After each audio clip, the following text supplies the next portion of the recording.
Bonjour, nous allons réfléchir aujourd'hui sur un thème tiré de la vie sociale, individu et société. Nous sommes donc dans le domaine 2 du programme sénégalais de philosophie. Et pour examiner ce thème, il s'agira pour nous de tenter de répondre aux questions suivantes. D'où vient la société? Comment l'individu devient-il homme au contact de la société? La société ne constitue-t-elle pas un facteur de contrainte au point de déshumaniser l'homme? La nécessité de la société induit-elle sa primauté sur l'individu? Et la démarche qu'on va entreprendre est la suivante. D'abord, nous définirons les notions d'individu et de société. Ensuite, nous analyserons la définition d'individu et de société. Par la suite, nous montrerons le processus par lequel l'individu intègre la société pour devenir une personne. En quatrième lieu, disons, nous examinerons les critiques adressées aux idées d'individu et de société. Et enfin, il s'agira pour nous de définir et d'analyser les normes sociales sans lesquelles la vie en société est impossible. Définition. Au plan étymologique, le mot individu vient du latin individuum, qui, selon l'usage du philosophe Cicéron, traduit le mot grec atome, c'est-à-dire ce que l'on ne peut pas couper, d'où le sens de ce qui est indivisible pour désigner un être unique et singulier par opposition au genre ou à l'espèce. Selon le philosophe Jean Plancevin, dans Esprit, c'est un journal publié au mois de janvier 1938, la notion d'individu est une invention de la scolastique médiévale qui est parvenue à récupérer cet héritage païen gréco-latin selon lequel chaque être, quel qu'il soit, pris en particulier, est appelé un individu, parce qu'il ne peut souffrir d'être divisé sans cesser d'être lui-même. Le mot personne, qui va nous intéresser plus tard, nous allons également le définir. Mais avant, parlons de la société. La société est une mise en commun des énergies individuelles. La société, au fond, est une union organisée d'individus en vue d'une fin commune. On ne peut donc parler de société sans parler de solidarité, ou de coopération, de divergence d'intérêts. Ce qui caractérise donc la société, c'est la coopération, disons, la solidarité et donc cette divergence d'intérêts, parce que les intérêts des uns vont diverger de ceux des autres. Et d'ailleurs, ça va nous intéresser ultérieurement lorsque nous examinerons la question des normes sociales. Chaque être, quel qu'il soit pris en particulier, est appelé un individu parce qu'il ne peut donc souffrir d'être divisé sans cesser d'être lui-même. Or, la société se conçoit en termes de collectivité, où la notion de personne semble privilégier un lieu et place de celle d'individu. Mais que faut-il entendre par cette idée de personne? Que faut-il entendre par cette notion de personne si l'on veut?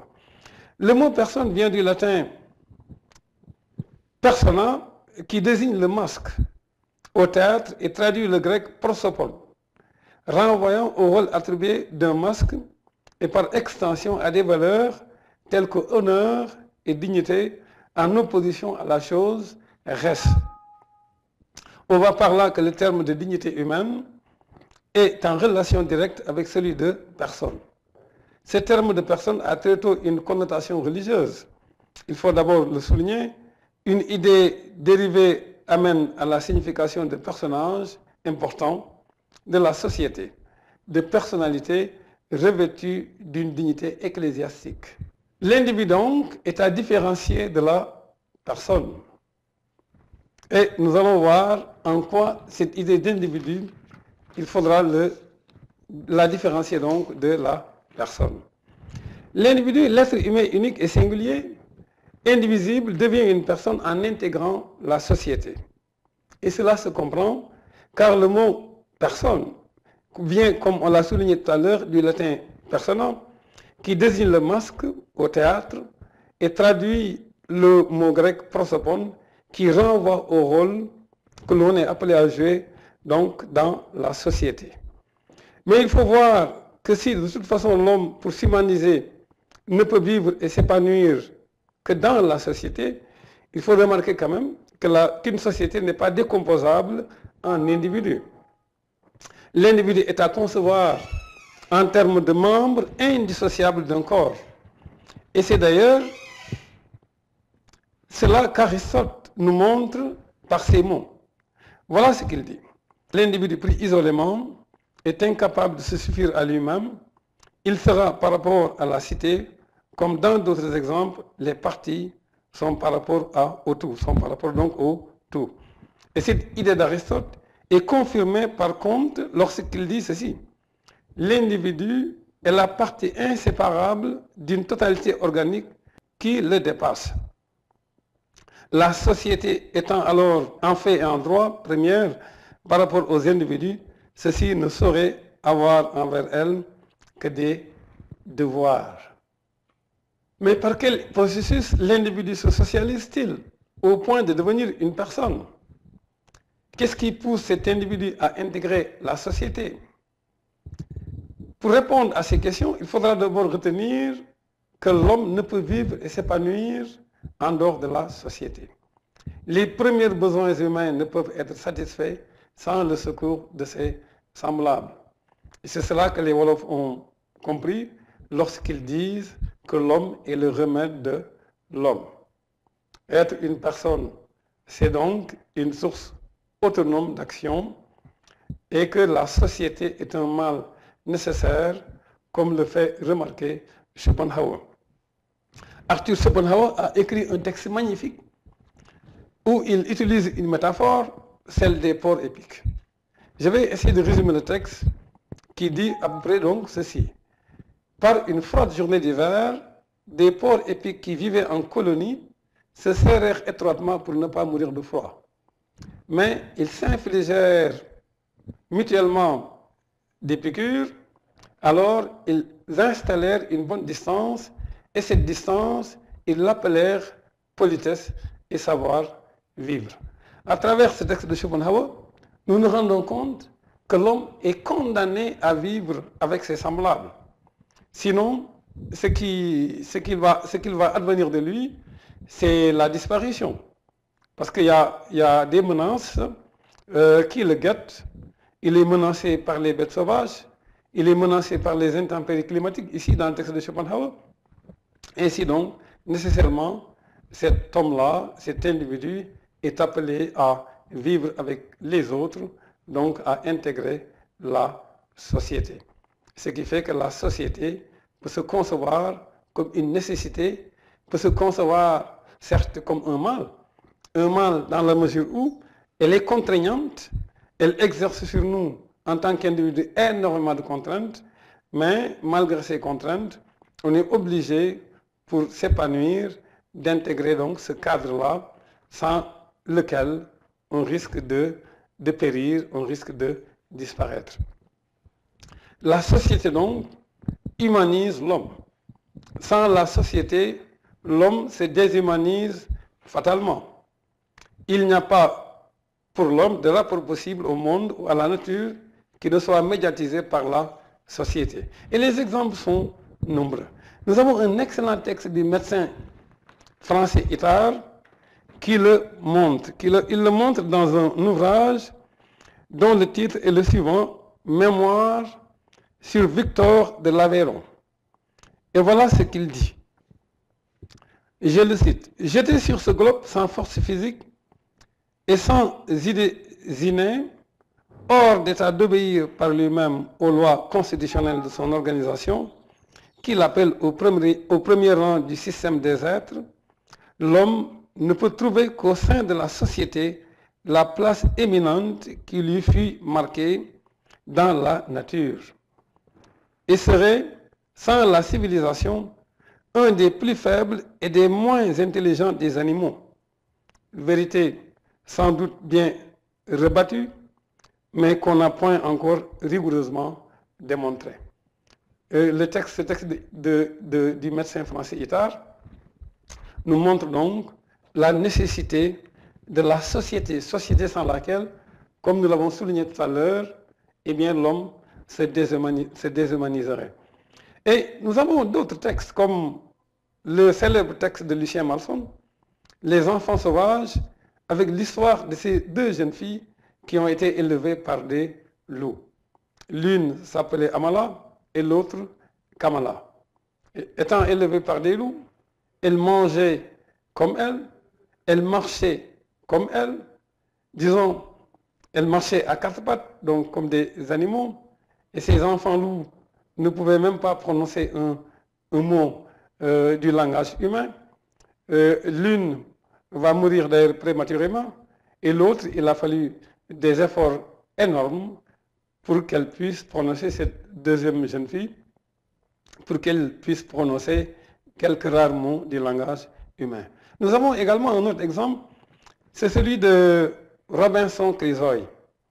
Robinson Crusoe, comme nous le savons tous, est un personnage dont nous parle Michel Tournier et également l'anglais Defoe. Michel Tournier nous parle de Robinson Crusoe dans un ouvrage célèbre que, en général, les apprenants connaissent, c'est Vendredi ou les limbes du Pacifique. Robinson Crusoe, eh bien, était obligé, après le naufrage du bateau par lequel il voyageait, était obligé de vivre seul sur une île. Alors, fatalement, Robinson Crusoe se déshumanisait. Là, nous percevons bien l'impact de la société sur l'humanisation de l'homme. Donc, l'homme ne s'humanise que dans la société. En dehors de celle-là, il perd donc fatalement son humanité. Mais il y a lieu de faire quelques critiques par rapport d'abord à la notion d'individu. Nous avons d'abord la critique marxiste, pour laquelle l'être humain est une personne déterminée socialement et économiquement par une classe sociale donnée, le prolétariat ou la bourgeoisie. Aux yeux de Marx, cet individu-là est une abstraction. L'individu, retenons-le, est une abstraction. Parce que l'individu, de toute façon, ne peut vivre en dehors de la société. Il n'y a d'homme que socialement et économiquement déterminé. Auguste Comte, également, se met à critiquer cette notion d'individu, ou bien si l'on veut, cette idée d'individu. Et voilà ce qu'il faut retenir avec Auguste Comte. Il nous apprend que l'individu, quelle que soit la valeur qu'on doit lui reconnaître, n'est ni isolé ni isolable. Dans l'espace des liens multiples, donc, l'unité assez semblable. Dans le temps, la transmission de la vie le rattache à ses parents et à ses enfants. Comme nous pouvons le dire, la vocation morale de l'homme est inséparable de sa condition sociale. Or, cette condition sociale naît de la nature par l'intermédiaire de la famille, il faut le souligner. Dans sa politique positive, Auguste Comte montre bien que la décomposition de la société en individus reviendrait à une analyse anarchique, comparable à celle qui voudrait dissocier un corps organisé en molécules. Pulvérisé en individus, la société périrait fatalement. Là, nous avons une critique que Auguste Comte adresse donc à cette idée d'individu qui serait inséparable de cette totalité organique que nous avons appelée tout à l'heure société. Mais la notion de société également est critiquable. Et cette critique, nous la retrouvons chez Rousseau. Rousseau, pour qui la société déprave l'homme. Nous avons d'ailleurs cette célèbre formule, l'homme est naturellement bon, la société le déprave. Mais si l'homme est naturellement bon, d'où vient l'injustice qui règne dans les sociétés humaines? Rousseau a tenté de répondre dans le discours sur l'origine de l'inégalité, publié en 1755, à cette question-là. Il suppose un état de nature où les hommes auraient vécu isolés les uns des autres. Il a cherché alors à imaginer comment les sociétés sont nées et comment les lois se sont établies. Primitivement, nous apprend-il, la terre n'était à personne et ses fruits étaient à tous. Mais la propriété s'est instituée et devenue l'objet de toutes les convoitises.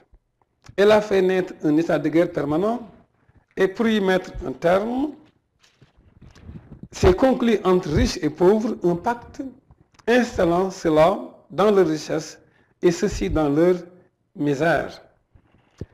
Voilà l'origine des lois, nous apprend Rousseau. Pour sortir de cette injustice, faut-il envisager le remède héroïque d'un retour à l'état de nature? Rousseau a concédé que ce retour en arrière était impossible. La nature humaine ne rétrograde pas.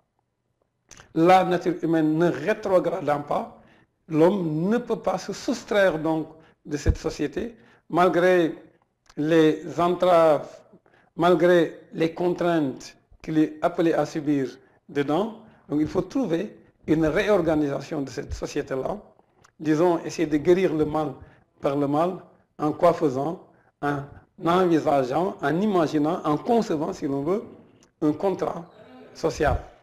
Et c'est ça qui va faire l'objet d'une publication de Rousseau, le contrat social, paru en 1762.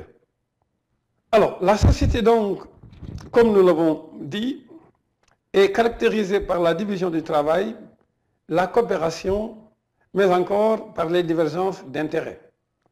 Le champ social apparaît divisé et le conflit des intérêts menace la cohésion, disons, l'ordre social. Et c'est justement cela qui pose la nécessité des normes sociales pour organiser et réguler cela.